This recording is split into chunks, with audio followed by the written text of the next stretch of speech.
Hey y'all, welcome back to Gadfly, the podcast about third-party politics, fringe candidates, and just generally weird American electoral history. I'm Dusty Wilson. I'm Una O'Leary. And welcome back, the world. Oh, the world. Oh, man. Yeah, just hope everyone's staying safe, staying healthy. Hope you're fighting the good fight. And if you can, please take some time, donate to a bond fund of some sort. The Chicago Bond Fund is what I've donated to this past week. If you're looking for a city that's good to donate to, I highly recommend Seattle or Portland. The police there have been especially violent towards people. So that's what I've been spending my weeks doing, just watching citizen journalists on on Twitch, just live streaming themselves at the front line of the protests. It's been really frustrating and very eye-opening and just pretty amazing. Going down either Black Club, Chicago, or general Instagram wormholes, and then finding an individual and Venmoing them money. That's awesome. Yeah, it's like this person is either organizing on behalf of a larger forum, or they themselves are just like out there with cartons of milk and water. I'm like, here. Yeah. So yeah, just, stay out there, stay safe, and I hope you all are doing great. And, I'm glad you're listening to this episode of Gadfly, because if you came here for escapism, you're going to get that in the form of being completely furious at something else. So a bit of a refresher. Back when we last had our episode 2 weeks ago, the Constitution Party had just had their convention at the beginning of May. There were a number of candidates who ran, but today we're going to talk about the man who won, the man who is the Constitution Party nominee for president, a man by the name of Don Blankenship. Oh no! Yeah, it's not great. Oh. So, I do have to put this in here at the beginning. So today is going to be one of those episodes where I can't exactly hide my fury. So most of my family originates out of Kentucky. My mom's side of the family actually are mostly from a town called Louisa, which is one of those towns that is pronounced different than it's spelled. So you know who the people from out of town are who are trying to buy up your land. Love it. And I've lived a decent chunk of my life in multiple parts of Appalachia. Now, to say the least, I have a distinct dislike in my heart for coal barons. And lucky me, today we're going to be talking about one of the worst assholes in modern coal mining. They went big, this Constitution Party. I was going to say, is Don Blankenship a name you recognize or remember? Yes, it Excellent. is. I mean, thanks to my hyper-liberal media exposure to, like, John Oliver. Oh, yeah. So a bit of another note. So a lot of the research I did for this episode comes from the Rolling Stone in an article they published in 2010 written by Jeff Goodell. So Don was born in 1950 in Stopover, Kentucky, to a soldier father and Nancy McCoy of the infamous McCoy family. His parents were divorced shortly after he was born, and from what I read, Nancy divorced his father while his father was in Korea fighting the Korean War. Nancy! I know, it was I'm not gonna lie, Nancy McCoy, I kind of want to meet her. I don't know if it's one of those meet your heroes sort of things, but she seems like one of those badass Appalachian moms who just did everything she could. Don would move with his mother across the state border into DeLorme, West Virginia. Nancy would then use her divorce settlement to purchase a gas station where she would work for 4 decades. Don would note later that Nancy often worked up to 100 hours a week at the station. Damn. It would be here that Don would discover his natural gift with numbers. While working at the store, he would often do mental math to instantly total up the cost of items for customers. Despite working such exhausting hours, the family grew up poor. Don would brag of collecting pop bottles and catching muskrats just to make enough money to buy himself a baseball. Childhood friends described Don as competitive and calculating. One could state that, I know, 2 great things you want in a child. When a child is like that, he is calculating. It's like, look, get away from him. Like, Don, don't get mad at Candyland. It's a game of chance. There's no strategy. Not when I play. Oh, Don, no. It wasn't so much a childhood friend as just an avenue for him to get something else. One of his friends would state that he was always trying to figure out what he could get away with when it came to risky behavior. Don would also be voted as class president at Matawan High School. Now, I have to take a bit of context here for the rest of the story, because the fact that Don Blankenship went to high school in Matawan means a lot. In 1920, the town was the site of a massive coal strike. Miners there worked incredibly long hours in very unsafe working conditions. Also, as was shitty tradition, the coal companies forced working miners to live in a company town. This meant that all the miners working in Matawan lived in homes owned by the company and were paid in company scrip instead of actual money. And this scrip was only accepted at the highly overpriced company store. Oh my God. Having had enough, the 3,000 miners joined the United Mine Workers of America, unionized, and went on strike. The Stone Mountain Coal Corporation retaliated with firings, harassment, and eviction of the miners from the company town. When this didn't end the strike, the company sent in armed men from the Baldwin-Felts Detective Agency to break the strike. Oh, The detectives evicted hundreds of people from their homes, which led them to living in a tent city on a mountain outside of town. The detectives then went to evict everyone from the mountain campsite, but were stopped by the town sheriff, which was extraordinarily rare at the time, because typically the town sheriffs and the mayors and everyone involved were completely in cahoots with the coal company. Sure. A firefight ensued, ending in the death of 2 miners, the mayor of Matawan, and 7 detectives. The governor ordered the state police to take over the town, and the miners felt that they had finally won. Another strike was held a month and a half later, where miners were met with violence, and many were left to die on the side of the road. The Baldwin-Felts Detective Agency would also later assassinate the sheriff of Matawan, as well as his deputy, and the detectives would all be acquitted of those murders. Holy shit. So that's just a small taste of how things were if you were a coal miner in Appalachia, and especially if you were living in a coal miner town. But also to kind of express the fact that, when we think of, if you're a socialist in West Virginia, that used to be the norm. That if you were a coal miner, you were a socialist, you were all about labor rights, workers' rights, you were fighting your ass off in literal gun battles to keep your rights and to be able to stay healthy and safe at work. Yeah, amazing. So it would stand to reason, growing up in a town with a history like that Don Blankenship would understand the past plight of miners as well as the cruelty heaped on them for generations. More on this later. Asterisk. Asterisks. After high school, Don would attend Marshall University to study accounting. He'd graduate in 3 years and even spend 1 summer mining coal. Daryl Ratliff, Don's foreman at the time, described him as a, quote, mediocre miner. I don't want to say he was lazy, but had to make a move once in a while. Which, look, mining for coal's hard work.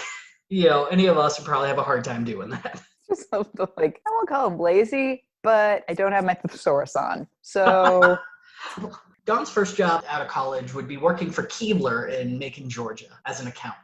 There isn't much info about his time there, but it is alluded that it is a job that he would eventually lose. I don't know if he was fired or laid off or if it just didn't work out, but a moment came that Don was in between jobs. And in a moment of what he would call predestination, in 1982, he got a call from the coal company A.T. Massey, offering him a job as an office manager at Down's hometown subsidiary, Rawl Sales and Processing. 2 years later, Don had been promoted to president of Rawl. What? Yeah. What? Yeah. He's an office manager, and somehow 2 years later, they're like, well, fuck, you're the president now. Fucking deal with that shit. Ah! I don't know how that happens. This is not the last time There's literally, this happens. whoa, I'm waiting for you to be like, yeah, and here's what had happened. No clue. Wow. I can make some assumptions, but I don't want to taint your bias too early. He slept his way to the top. Great, Yeah, okay. He fucked so many companies. Oh.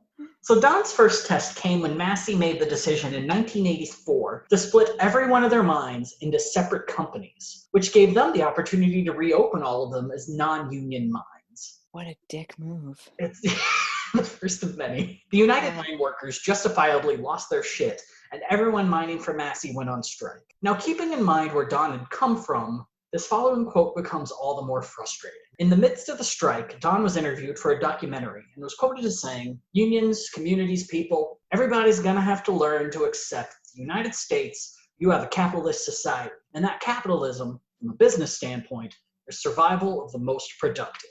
And that's right, Don went full company man in no time at all, viewing unions as nothing more than a punch in the gut to profits and productivity. So Don quickly hired scabs to replace all the striking workers, put 2 miles of chain link fence around the mine, brought in armed guards and dogs, and supplied access to the mines past the Union blockade. The strike would grow more violent as the year went on, culminating in someone shooting into Blankenship's office and striking a TV. Wow. Despite all this, Don refused to back down, and in 1985, the Union gave up. Not only did this hurt the miners, but the Labor Institute of New York points to this moment as the backbreaking moment for miner unions in the state of West Virginia. Blankenship would end up keeping the gunshot TV as a souvenir. What a dick. Oh, you think that now? You're gonna need a thesaurus for dick. God, the 80s were just a hell of a drug. Oh my god. Yeah, that drug was cocaine and greed. It's like, what is it about an entire enormous generation all hitting 30 at once that just... Yeah, I don't know if it's just being so jaded that the protest movement of the late 60s resulted in nothing, that they were just like, fuck it, I'm after things for myself now, or what? Yeah. I don't know. So after breaking the union, Don Blankenship suddenly became a superstar within Massey. 4 years later, he was promoted to president of Massey Energy. The next year, he also became the company's chief operating officer.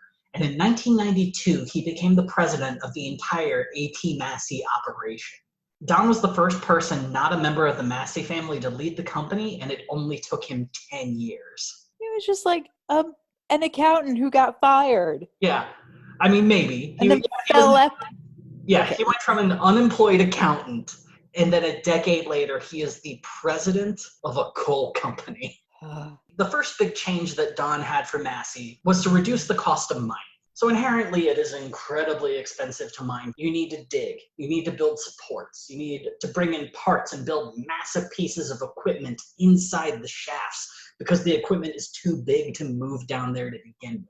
Kind of a fun fact, sort of, some of the equipment is so big that once they're done with it, they just leave it in the abandoned mine and it just stays there.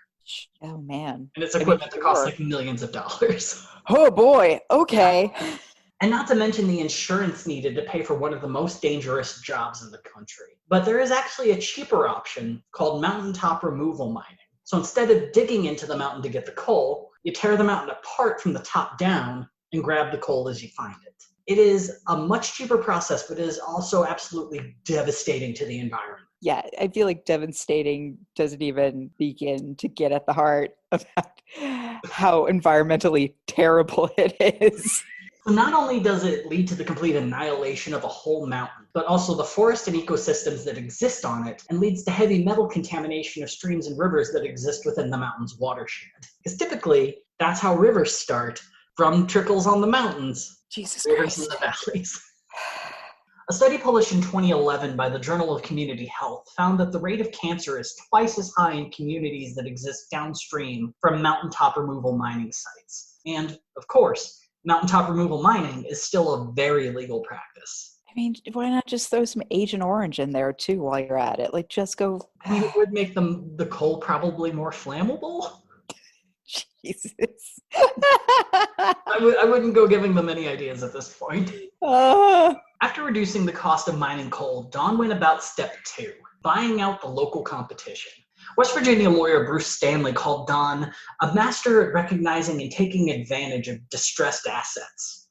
That's one way to put it. Yeah, he's a cheap asshole who buys ruined dreams. Beautifully lawyered statement right there. Yeah, I could say this and not get sued.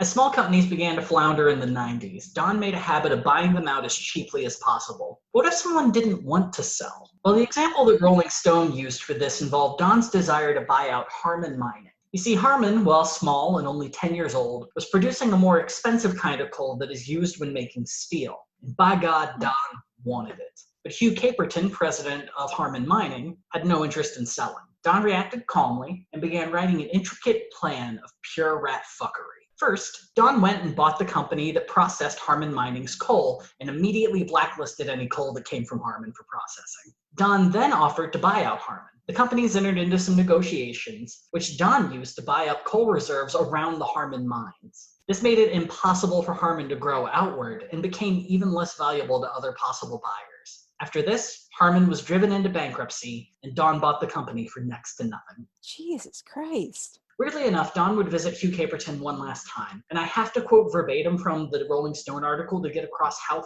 fucking weird that meeting was. From the article, not long afterward, Blankenship stopped in to see his vanquished rival. Caperton recalls, he just walked into my office, and if I would have had a couch, he would have laid down on it. Don said, I don't understand why people don't like me anymore. In high school, I played ball. I was really popular. Then Blankenship abruptly stood up and left. What? Hey, That's what buddy, he opened with? that's all of it. Opened That's and just what closed. happened. He closed on I was really popular in high school. And first off, like now we're dealing with a madman. Now we are. Now we're like, Mark it. oh, okay. Before we're just dealing with like an accountant who got fired and then fell upward. Yeah. Okay, now I understand. Fired accountant, general dick. Now we're at Madman. We're at Madman. He would eventually sue Massey for deliberately running his business into the ground and began court proceedings that year. But aside from that lawsuit, things were going really good for Don. He'd been elected to the board of the Fluor Corporation, who were the parent company of Massey at the time. He'd received a Most Distinguished Alumni Award from Marshall University, and he'd been inducted into the university's School of Business Hall of Fame.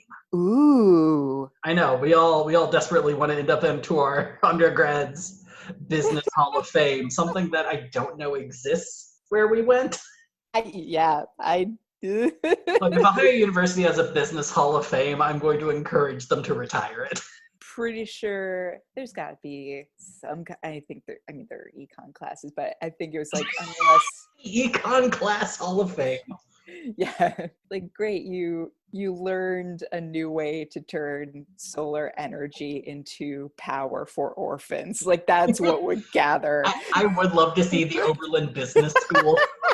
It's just like an old hippie sitting in the room and like I want to major in business. And he's just like, don't, man. Wouldn't recommend it. You want to listen to some fish tapes? How are you bringing more caring into the MBA world? Hey man, here at Oberlin Business, almost all of our graduates have gotten fired within a year, which is a nice way of saying Oberlin is a very kind and decent school. Yes. Things, though, would start to take a turn for Don in 2000. You see, Don had a real dislike of spending money, and if a cheaper option existed, then people would be encouraged to do that, or go with the cheapest option of doing nothing at all if they could get away with it. One of the more expensive costs when mining coal is purifying it. One way to do this is simply to wash the coal in water. The problem, though, is that this creates a slurry that is incredibly toxic due to the arsenic and mercury within it, and cannot be treated back into drinking water. It also contains lead, cadmium, and manganese as well. All things that when you put them in a human, does bad things. You have to do something with that slurry once you've cleaned your coal. So the main thing that a lot of these coal companies do is they will put it into an embankment pond. So they will guarantee that the bottom of the pond is airtight, and then just pour coal slurry into it until it's full. And when it's full, they make a new pond.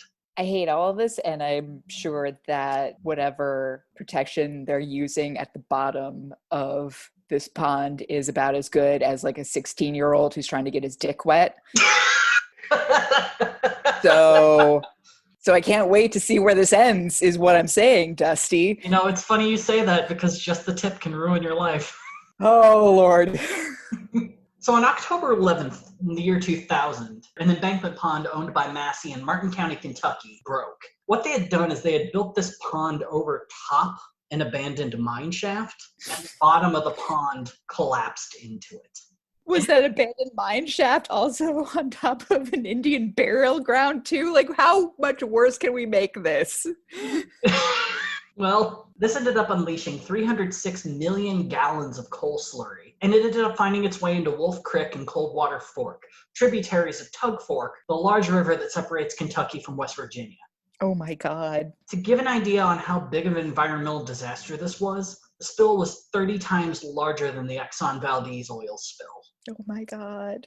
The slurry made its way onto people's property, and in some places was as deep as 5 feet. Oh. In 2001, the EPA demanded that Massey pay for the site to be cleaned up and to restore Martin County back to its previous quality. But even by 2017, people are still able to find remnants of slurry in the creeks. Also, it goes without saying, as soon as that stuff hit the creeks, it killed everything living in them. Oh my God. This disaster would introduce Don to two of his three greatest nemeses. The Mine Safety and Health Administration, or MSHA as we'll be calling it, probably not. That's hard to say, apparently. And its head at the time, the current U.S. Secretary of Labor and wife of Mitch McConnell, Elaine Chao. Really? Yeah, that blew my mind too.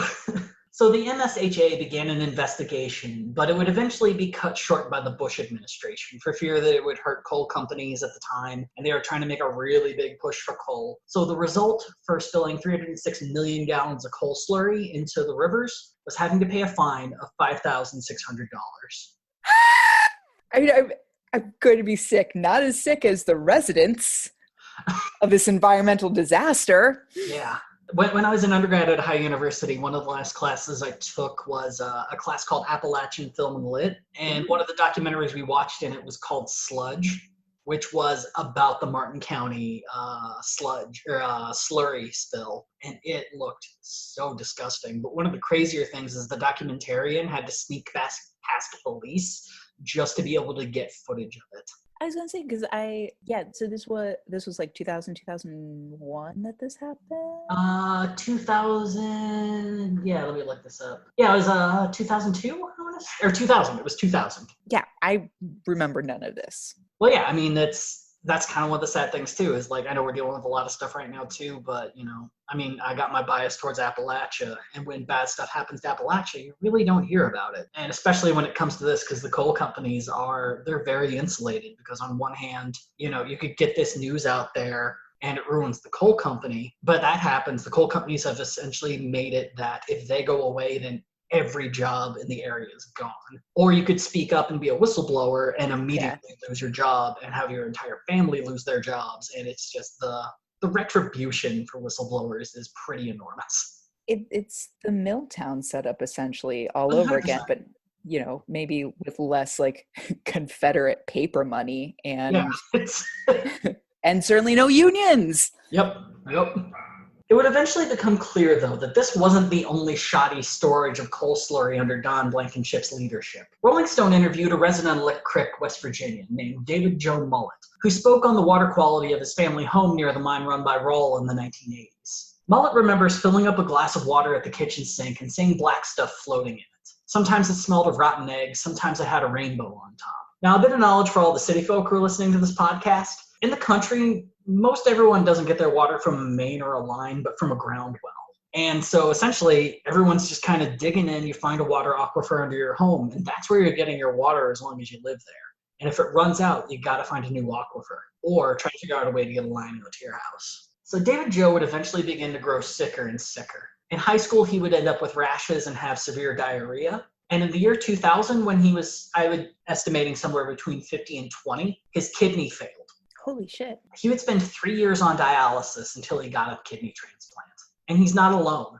Around 700 people in the vicinity have an assortment of serious kidney illnesses, including both of David Joe's sisters. Turns out that Don Blankenship had to figure out where to put all the coal slurry from his raw mines. When those folks would build a pond for it, Don just ordered his people to dump it all into the abandoned mines.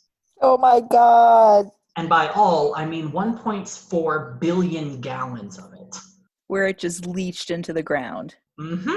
The slurry then leaked into the groundwater and contaminated all the ground wells in the vicinity, except for one. You see, a little before he started dumping slurry into the ground, Don Blankenship happened to build a water line to his home directly from the town of Matawan. So while everybody was busy drinking a mix of water, arsenic, lead, cadmium, and manganese, Don was drinking the freshest water around. In 2004, the residents of Mingo County would file a class action lawsuit, which resulted in an unknown settlement in 2011. So wow. It's probably about time we start talking about Don's first foray into politics. I mean, we are a politics podcast, though. We sure. I had forgotten in the sea of misery. But lucky for us, we've kind of actually already started on his origin story for getting into politics. Hugh Caperton ain't sitting down on this shit. You have run his tiny little coal company out of business, and he's not gonna fucking stand for that shit. So Hugh has been busy suing Don since the later 90s. And in 2002, a grand jury found for Caperton and awarded him $50 million in damages. Don, who he had established as a sensible, even-headed guy who has gone from unemployed accountant to dick to madman, got his checkbook, and wrote out a huge amount of money to someone other than Hugh Caperton. You see, Don was pissed, massively pissed. No one beats Don Blankenship, especially for $50 million. I have a TV someone shot. Fuck you. So Don filed an appeal to the West Virginia Supreme Court. Then, prior to the new trial in 2004, he gave $2.5 million to a super PAC called And for the Sake of the Kids, which is both badly named, and I'm also pretty sure a PAC that Blankenship just started on his own. The PAC then proceeded to run ads against the current West Virginia Supreme Court Justice up for election, Warren McGraw. The ads claimed that McGraw had not only freed a child rapist, but allowed said rapist to work as a janitor in a school. Of course, the reality was much different. What had happened is McGraw had found in a case where a sex offender was caught drinking and smoking pot. The man had been sent to jail, and McGraw, along with the majority of the justices, said, no, you shouldn't have sent him to jail. You should have sent him to rehab. That was it. And can we also just pause on the fact that for the sake of the children should really be some like PAC that is collecting kidneys off of the black market for the children who were environmentally raped by Don Blankenship. So I don't want to know where you got those kidneys, Don. But at least you got them. Yeah. You paid a little over $5,000 for this, so the least you can do is just harvest some kidneys from the black market. Don, I don't want to accuse you of something, but is this a Ponzi scheme, but just with kidneys? It's with kidneys. It's an MLM. Excuse me. My cousin told me about it on Facebook. This new kidney makes me feel closer to God. And you can too. You just have to get 10 kidneys from 10 people. The only thing my husband and I love more than this kidney is Jesus. Slightly blasphemous, but I like your attitude. In the end, Warren McGraw would end up losing to a man named Brent Benjamin, who was someone that Don had sponsored and endorsed. So when Hugh Caperton's appeal made its way to the state Supreme Court, Benjamin refused to recuse himself, and the court found for Blankenship by a 3-2 vote. Caperton would keep fighting, and in 2008 was able to get the state Supreme Court to rehear his case, primarily because a picture had been released to the public. One of Don and West Virginia Supreme Court Justice Spike Maynard hanging out together on a beach in the French Riviera. It also just so happened that Maynard was on the court and found for Don back in 2004. So new trial, y'all. Maynard accused himself, but so did a more liberal judge because he had once called Don a clown in public. Yeah, I know. I think this is the prime example of the bit of difference that we have as of right now, where it's like Spike Maynard is forced to recuse himself. The new guy, Brent Benjamin, is not recusing himself, but the liberal justice will recuse himself because he called Don Blankenship a clown and clearly has previous bias. I say no, and then if Blankenship has a problem with that, find him in court, and then it's like, I'll bring the receipts. The man's a clown. ABC News would even make the trek down to try and interview Don. But when they approached him, he told the camera crew, if you're going to start taking pictures of me, you're liable to get shot. And once again, the court found for Don 2-1. Oh boy. Caperton would end up appealing to the U.S. Supreme Court because this is obviously a very unfair court case. Yeah. And the U.S. Supreme Court agreed with him because they said Brent Benjamin should have recused himself. So they ordered another retrial.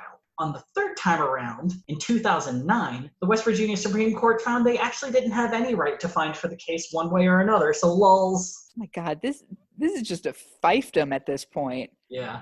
Finally, in 2014, Caperton would defeat Don once and for all in a court in Virginia. In the end, after 16 years of lawsuits, Hugh Caperton would be awarded $4 million.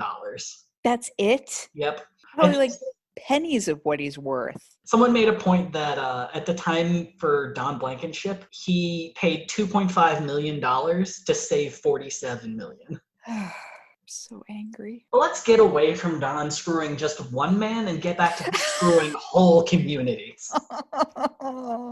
In 2003, the town of Sylvester, West Virginia would end up suing Massey because they had built a new coal processing plant outside of town. Now, Sylvester, West Virginia was a town that was mostly seniors, a lot of retired miners, and the problem with the coal processing plant was it left the town completely caked in coal dust, which resulted in a multitude of health issues and lowered property value overall. Eventually, Massey was removed from the suit and left the processing plant as the sole defendant to pay $473,000 in damages. In 2005, the residents of Raleigh County in West Virginia sued to keep Massey from building a coal silo right next to an elementary school, claiming it would endanger the health of their students.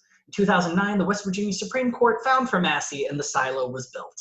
In 2008, residents of Boone County, West Virginia, sued Massey for the same reason as the good folks in Mingo County did. Turns out Rawl had been pumping slurry into the abandoned mines in Boone County as well. An undisclosed settlement was reached in 2012, an hour before the trial was set to begin. Also, Don kind of seems to be like a real piece of shit to work for. A woman by the name of Deborah May was working for Don as his maid. While Don was worth all the millions possible, Deborah was making $8.86 an hour.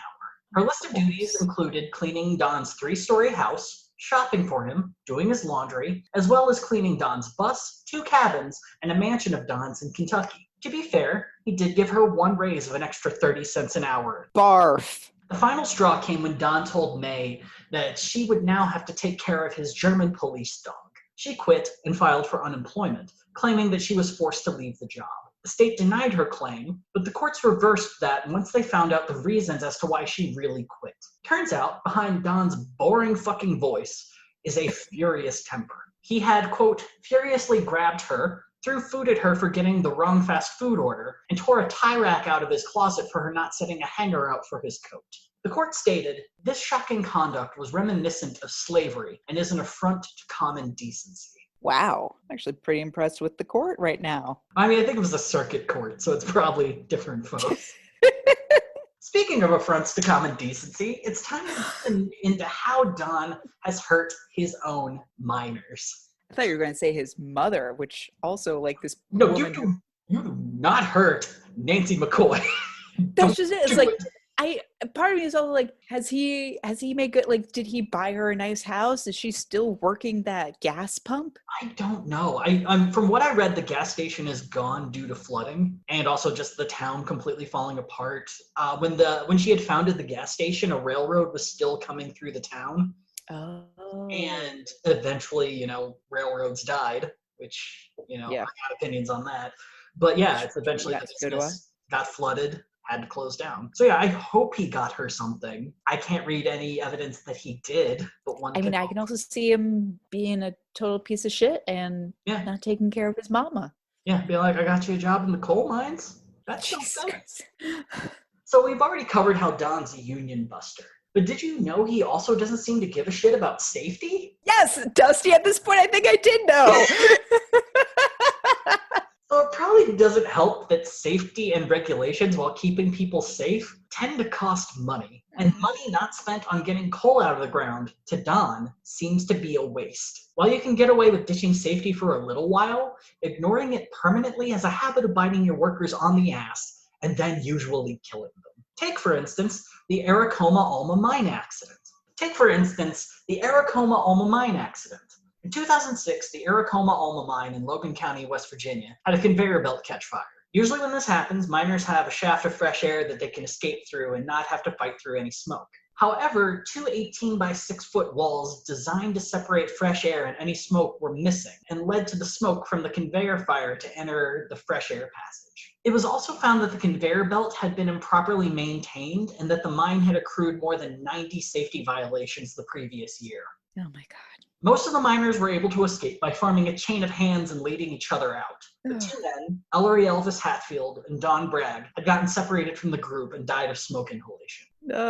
Blankenship would attend a vigil for the miners, but he didn't offer any condolences. According to Dolores Bragg, the wife of one of the miners, Don didn't say a word to me. In fact, he avoided looking at me. It wasn't a mine fire that killed my husband. It was greed. Massey would offer the widows Dolores Bragg and Frida Hatfield a small settlement, but they chose to take them to court. Dolores' lawyer would end up finding a pair of memos, one indicating that Don knew about the broken conveyor belt, and another from Don that said, if any of you have been asked by your group presidents, your supervisors, engineers, or anyone else to do anything other than run coal, i.e. build overcasts, do construction jobs, or whatever, you need to ignore them and run coal. This memo is necessary only because we seem to not understand that coal pays the bills. This would lead to Arechiga Coal to plead guilty, wherein they would pay $4.2 million in penalties. However, the plea deal also guaranteed that executives from Massey, including Blankenship, would not have any charges placed on them. No! Which brings us to the big one. On April 5th, 2010, 31 miners were working at the Upper Big Branch mine in Montcole, West Virginia, one of the most profitable mines in the Massey portfolio.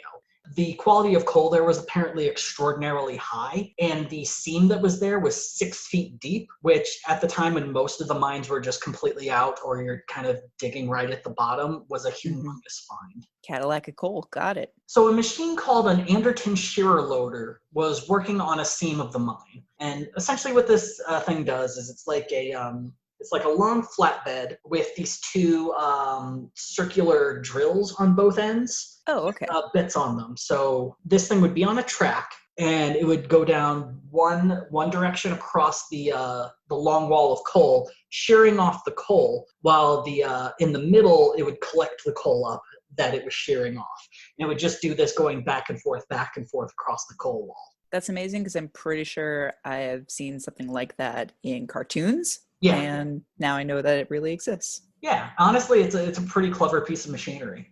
So at one point, and this is based off of a theory from the MSHA, because no one's really 100% sure what happened, but from what I've read, it seems like they have the best guess as to what happened. So at one point, the machine's bits had to be changed because they had worn out. But while they were busy replacing the bits, a large pocket of methane began to form on the other end of the track. All the bits were replaced. The shearer was sent down to the other end of the track. At some point, the bits hit either a piece of limestone or sandstone, and a spark. Yeah. This caused the methane to ignite, and this caused a fire begin to grow in that vicinity. So one of the other problems is once this fire started, it kicked up a lot of coal dust. So one of the ways you can keep coal dust down is you sprinkle it with limestone dust, and it keeps the coal dust from bursting up and forming clouds. From what the MSHA had researched, it didn't seem like that was a usual practice around there, because there were only a few coal samples that they were able to find that also had limestone. So what happened is the coal dust burst up, and a chain reaction of explosions went through the entire mine. Holy shit. It resulted in 29 of the 31 miners dying. Holy shit. A miner 7 miles away reported that his hearing completely went after the explosion at Upper Big Branch. 7 miles away. 7 miles away.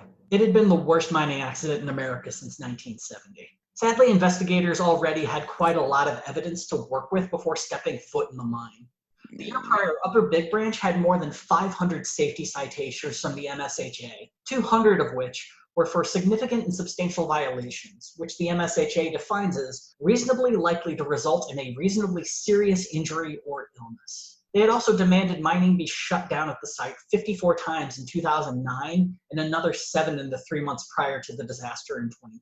Rolling Stone notes that the worst of the violations involved the mine's ventilation system that was supposed to funnel fresh air into the mine via a series of movable curtains. Using this fresh air, that would be a way to keep methane out of the area. Miner Jeffrey Harris would testify that when MSHA inspectors came to the section, we'd hang the curtain, but as soon as the inspector left, the curtain came back down again. They had the curtain. I'm just assuming they didn't buy the curtain. No, the issue with the curtains is you have to move them pretty regularly because you're funneling it in air from the outside. And so it's a lot of work to kind of keep those curtains up to make sure you're constantly getting fresh air. And a lot of work to keep people safe means people are getting Oh my God.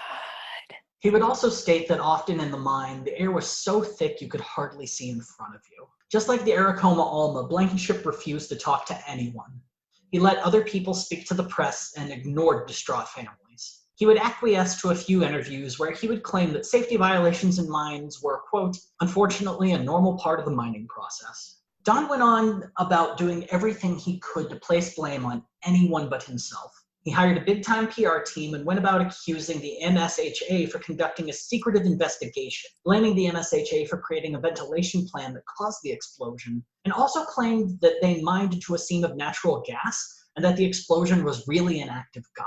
However, Don's own miners would deny this, stating that the mine had been evacuated 3 times in the 2 months before the explosion due to dangerous levels of methane, and that the company was constantly lying to inspectors. Miner Gary Quarles, whose son Gary Wayne Quarles had died in the explosion, stated, everyone knows when mine inspectors are coming. You clean things up for a few minutes, make it look good, then you go back to the business of running coal. That's how things work at Massey. When inspectors write a violation, the company lawyers challenge it in court. It's all just a game. Don Blankenship does what he wants. Finally, though, Don met a disaster that he couldn't ignore or buy his way out of. On December 3rd, 8 months after the disaster, Don Blankenship resigned from Massey. The following year, an independent commission would find that Massey and the MSHA were both responsible for the blast. Massey for blatantly ignoring safety guidelines, and the MSHA for not shutting the mine down sooner. Alpha Natural Resources, Massey's newest parent company, agreed to pay a $10.8 million civil fine and a $209 million settlement to the Department of Justice that was to be doled out for restitution to the families of the miners who had died and to a Health and Safety Research and Development Trust. The families of the killed miners and the 2 survivors received $1.5 million each. But the real fun came in 2014, when Don Blankenship was indicted by a federal grand jury for conspiracy to violate safety laws, defrauding the federal government, securities fraud, and making false statements to the U.S. Securities and Exchange Commission. Don would be facing 31 years in federal prison if found guilty on every charge. However, Don would only be found guilty of conspiracy to violate safety laws, primarily because he directly refused requests to improve ventilation at the mine and ordered that fewer miners focus on safety so that they can increase coal output. In 2016, he was sentenced to 1 year in prison, the maximum allowed by law, 1 year probation, and to pay a fine of $250,000. Ooh. After the jury read their verdict, Don said to the court, "My main point is wanting to express sorrow to the families and everyone for what happened. It's important to me that everyone knows that I am not guilty of a crime." Oh, wow. I'm sorry you feel bad. I'm sorry. You're so lame. Now, get back to mining. Don spent a year in jail very quietly. Well, mostly quietly. Towards the end of his year, he published a booklet in which he declared himself an American political prisoner and that the MSHA and President Obama were covering up what really happened. When his year was up, Don exited with an immediate chip on his shoulder. You see, Democrats, sort of, sometimes kind of Senator from West Virginia Joe Manchin had stated during the disaster that Don Blankenship, quote, had blood on his hands. And Don just couldn't let that stand. Immediately after leaving prison, Don took to Twitter and demanded that Senator Manchin debate him on the truth of what happened in that mine. He then stated that he might just run for Senate against Joe Manchin instead. And in 2018, Don Blankenship did just that. With a teardrop tattoo near his eye. Don is coming for you, Manchin. Why have you tattooed love and coal on your hands? Oh my God. The thing, though, is Don picked a pretty tough year to run against Joe Manchin. The GOP primary already had 2 top-tier candidates in Congressman Evan Jenkins and State Attorney General Patrick Morrisey. So a fresh-out-of-jail felon would have a really tough hill to climb to end up on top.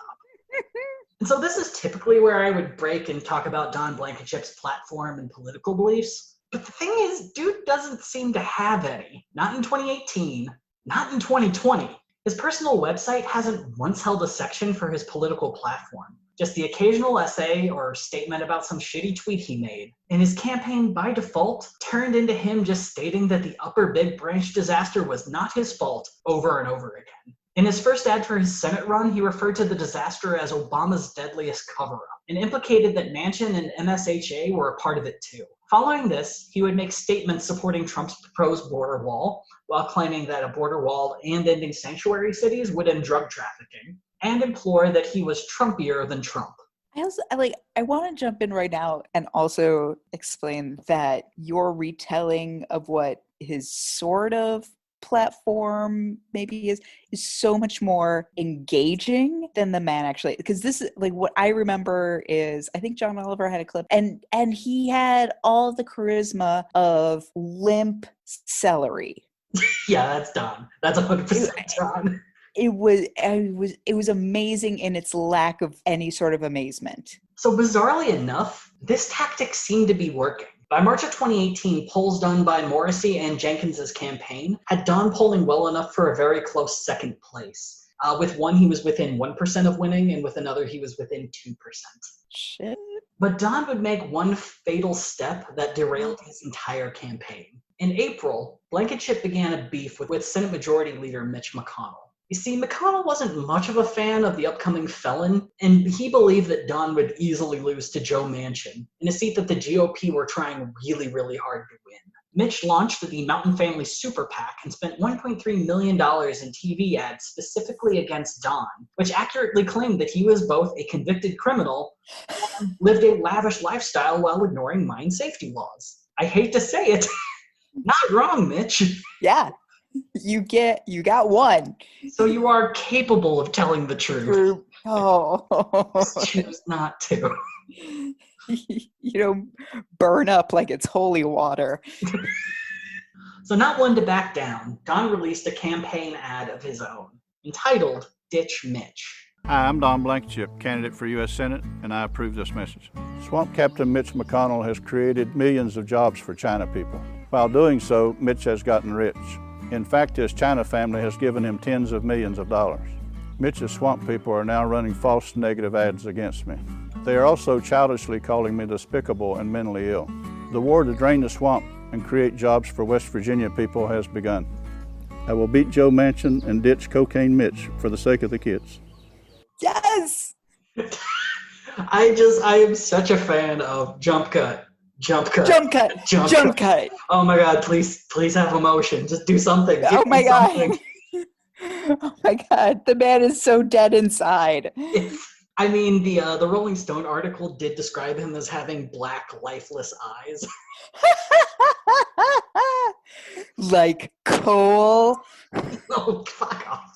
All right, so first let's cover at least we're going to cover the two big phrases. We'll start with the easier of the two, Cocaine Mitch. Cocaine Mitch. So this at the time was such an odd fuck thing to include, especially because it was akin to like the ultimate B-side conspiracy theory. Like you only knew it if you were like super fucking cool. If you were doing coke in the 80s. Oh my God. Dude, I know this conspiracy theory. I saw them playing at CBGB's once. Here's the basis of Cocaine Mitch. So Elaine Chow's father owns a shipping company. One of his boats was docked in Colombia and was prepared to ship a whole lot of coal to Europe. Before it left port, 40 packages of cocaine were found on the ship. The Colombian authorities weren't able to find out who got the cocaine onto the ship, but were confident that no one on the boat knew either. The nickname alludes that Elaine Chow's father knew of the cocaine and was smuggling it, and also Mitch knew about it and was a part of it. The Washington Post, though, makes a really good point by using cats as a unit of measure. So the ship where the cocaine was found has a capacity of 91,000 tons, or 20 million cats. The cocaine was 90 pounds, or about 9 cats. It is very easy to hide 9 cats among 20 million cats. And it is such a small amount to smuggle that it would have been a waste of time and energy for Elaine Chow's dad to do that if he had been a part of it. More than likely, it was just a small attempt to smuggle a little bit of cocaine, and they got caught. Yeah, what was it? The Wall Street Journal, the Washington Post pointed this out with the cat? Yeah, the Washington Post. Okay. Wow, Washington Post. I mean, you just could have led with, like, Mitch McConnell is not cool enough. That's all you needed. Yeah, if I were to ascribe a drug to Mitch McConnell, it would be a bag of oregano. The souls of children. Oh my God. The whole Alex Jones thing right there. I wish I could remember the name of what's that. They actually have a name of that shit. That's the worst part. So let's get to part 2, and I'm not going to say it as the whole phrase. I'm just going to say it starts with the word China and ends with the word person. So after this, yes, a lot of people rightfully began to call Don a fucking racist. Yes. But see, Don would take issue with this. And when addressed about this during a debate on Fox News, of all things, they asked him, so why'd you say this? And he would go on to state that those two words, when put together as one word, isn't a racist term. That he himself is an America person. Oh my God. And that there are also Korean persons and Africa persons. 2 of those were countries. Yep. What's a continent? Also, follow up, how does one qualify as an America person? I mean, Elaine Chow's father was born in America. Elaine Chow was born in America. They are both America persons. Follow up with that, Brett Baer. Please and thank you. So following this, Don's support tanked. It also didn't help that Donald Trump had a tweet prior to the election day begging the people of West Virginia to vote for anyone but Don Blankenship. So Don would end up finishing in 3rd place in the GOP primary with 19.9% of the vote, and that is still too fucking much. Way too much. But this is how we end up getting to Don getting acquainted with the Constitution Party.